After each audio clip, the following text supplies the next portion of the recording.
दीदी, आप जो परिवर्तन कह रही थी, वो आप ही में आना था क्या? कि बंगाल में आना था?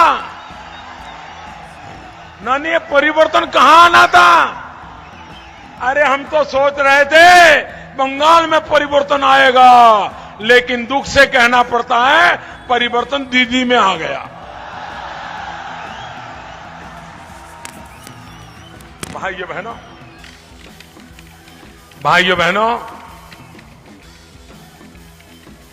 दीदी, आपने 2005 अगस्त में पूरी पार्लियामेंट में तूफान खड़ा किया था।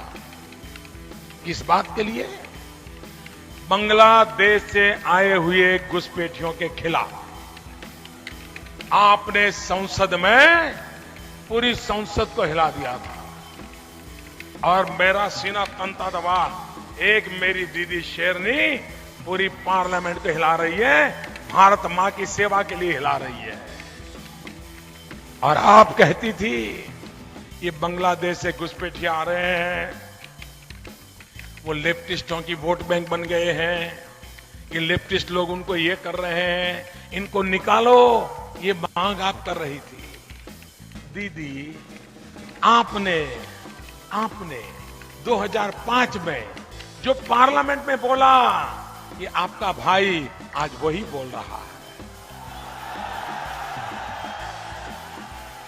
वही बोल रहा है। और आप मुझे रस्सा बांध करके जेल में डालने की बात कर रही हो? ये कैसा न्याय है दीदी? ये न्याय ठीक नहीं है। आप खुद घुसपैठियों के खिलाफ, लेकिन अब वही घुसपैठिए आपकी मतपेटी भर रहे हैं, इसलिए आप देश के साथ अन्याय करने पर निकली हो। यह परिवर्तन आपसे अपेक्षा नहीं थी दीदी, आप नहीं बदल सकती। आप वापस लौटो, भारत मां की सेवा करने के लिए वापस लौटो। अरे सत्ता तो आएगी जाएगी, कुर्सियां तो आती है जाती है।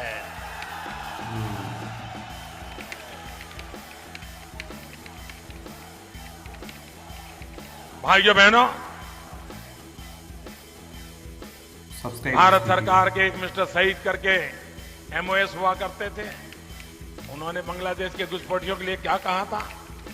लेफ्टिस्ट हिंदुस्तान के होम मिनिस्टर थे इंद्रजीत गुप्ता, वो बांग्लादेशियों के घुसपैठ के लिए क्या कह रहे थे?